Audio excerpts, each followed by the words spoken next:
of July 1904 in Paris, France. His parents Jean-Marie Magdalene Lal and Jean-Jules Lacoste were upperclassmen in society, so René could do whatever he wanted. However, he took an interest in tennis when he was 15 years old. René enjoyed playing tennis so much that he wanted to make a career out of it. His father Jean-Jules Lacoste was not intrigued with the possibility of a tennis career for his son because René was not as skilled as the top tennis players. After seeing his son's passion for tennis, Jean-Jules Lacoste eventually gave René his blessing on the condition that he become a world champion in 5 years. This was an enormous challenge, but René wanted to prove himself to his father, so he began intense training for 3 years. In 1922, René entered his first tennis competition, which was the Wimbledon Championship Grand Slam tournament, but unfortunately he lost in the first round. He was disturbed about these results because of the pressure from his father to succeed. The next year he entered his first competition in the United States. Things were a little better this time as he made it to the fourth round but was narrowly defeated by Cecil Campbell. Despite that, he continued his training diligently, slowly surprising his limits, and by 1923 he was selected to play in France for the Davis Cup team. René played alongside Jean Batre, Jacques Brun and Henri Cosa. Together the men were so formidable that tennis fans nicknamed them the Four Musketeers. René reached his first major final in 1925 at Wimbledon but lost to a fellow musketeer, John Barra. His defeat made him train even harder, not forgetting his promise to his father. Later that year René won the French championship title, and by the next Wimbledon tournament he had a rematch with John Barra at the finals. This time he emerged as a champion. René was finally worthy to play tennis in the eyes of his father, but he lost his French championship title the following year to Henri O'Shea. After his defeat, René did not compete in Wimbledon that year. He spent his time training and getting better at tennis. In September 192-26 he competed in the U.S. National Championship, and his last match was once again against Jean Batre. He won the championship match against Jean and was ranked number 1 tennis player for 1926 by the Daily Telegraph. René is also attributed with inventing the tennis ball machine, and he has had more phenomenal conquests in his tennis career. But how did any of these lead to the creation of the Lacoste brand? Through his dedication to the sport, René developed a unique style of playing tennis that did not go unnoticed. He often played around the back of the court and slithered around the court while playing. In 1926 the French Davis Cup team reached the World Group Final and they lost to the US team. However, something phenomenal happened in the last tournament that intrigued American journalists. The American team had Bill Tien as their best player. He was well known for having an undefeated winning streak in tennis championships. Bill Tien's opponent for the World Cup final was René, and every tennis enthusiast in the world was on the edge of their seat. To the surprise of everyone, René pulled off an upset to triumph over Bill by winning the 4-8 game against him. The American journalists present at the game noticed René's phenomenal style of playing and nicknamed him the Crocodile. Although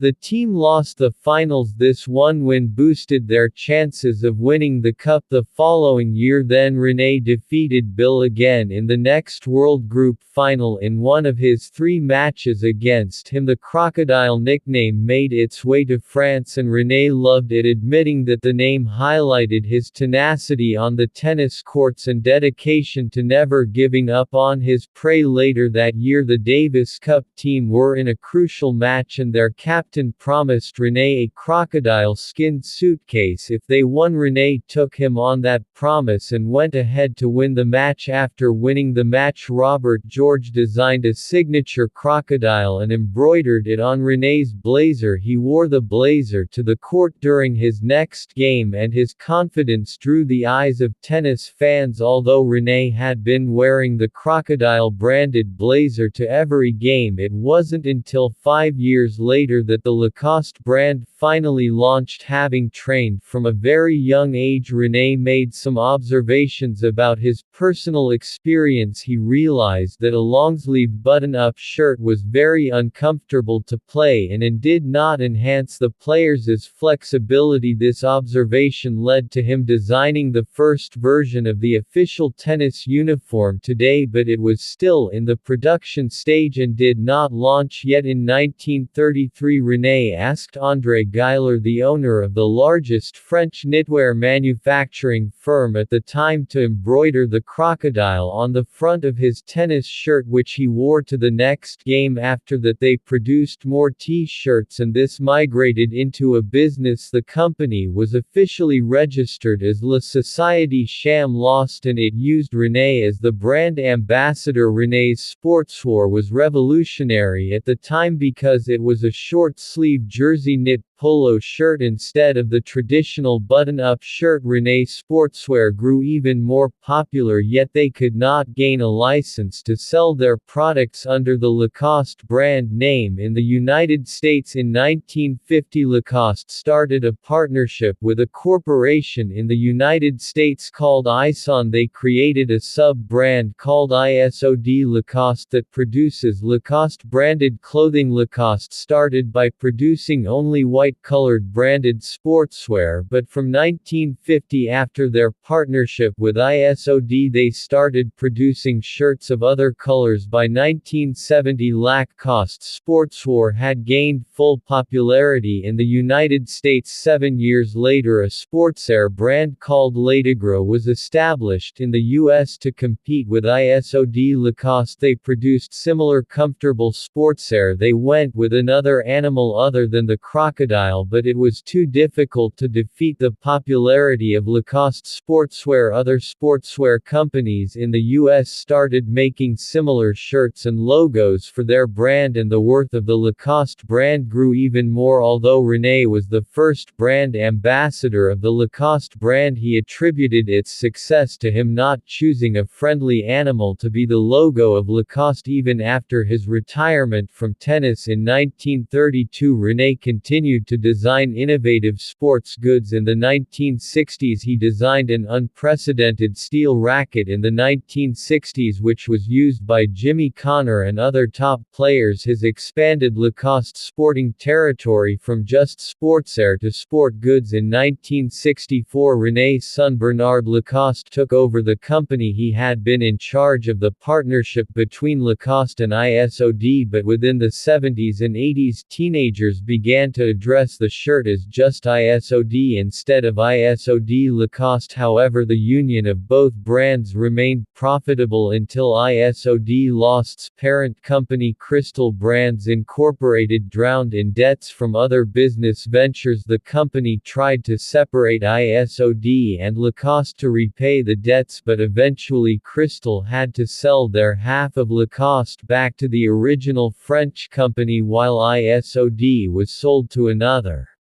company. In 1993, Lacoste ended their partnership with ISOD after Lacoste regained exclusive rights to distribute shirts under its own brand. In 1990, Lacoste ended their long brand identity crisis with a Chinese company called Crocodile. After this was settled, Bernard Lacoste decided they needed new management to take the company forward. On the 12th of October 1996, the crocodile René Lacoste died at 92 years old. The company mourned the loss of their founder but looked forward to the future. In 2000, started by changing the creative director of Lacoste from Gil Rosier to Christophe Lambert. This decision helped re-establish Lacoste's popularity as not just a sportswear company but also a luxury fashion brand. Under the new administration, Lacoste diversified their products away from just clothing. Lacoste branched out into other areas of fashion and began producing footwear, eyewear, leather goods, lingerie, perfume, towels and watches. In 2005, Bernard Lacoste fell sick and handed over the company to his younger brother Michael Lacoste. Michael had worked in the company with his brother for years, so he was more than capable of carrying on the legacy. On the 21st of March 2006, Bernard died and the company mourned the loss of another president. Lacoste began licensing its trademark to other companies after Michael took over its administration. However, that decision changed in a few years. Although Lacoste polo shirts are manufactured under license in Thailand and China, Devon L now owns an exclusive license to Lacoste clothes worldwide. The company gained greater heights and continued to expand their territory. In 2007, Lacoste introduced an e-commerce site for the U.S. market, and by 2010 Lacoste began using celebrities as brand ambassadors, the most recent of which is tennis player Novak Djokovic. He was named the new Crocodile. I'm proud to be the new Crocodile after the brand originator René Lacoste. Hence Novak was given a brand ambassador 5-year contract that started in 2017. Today the crocodile logo of the Lacoste brand speaks for the company. The brand is extremely popular with millions of fans on and off social media from diverse communities. Lacoste started the René Lacoste Foundation to help children play sports in school and give them a supportive community. It has grown from a company named after a joke to a brand worth $1 billion US. Have you seen designer clothing with a crocodile symbol on it? What did you think it meant? Have you tried buying a product by the Lacoste brand? Was it too expensive? Comment your thoughts below. Don't forget to like this video and check out other videos on our channel.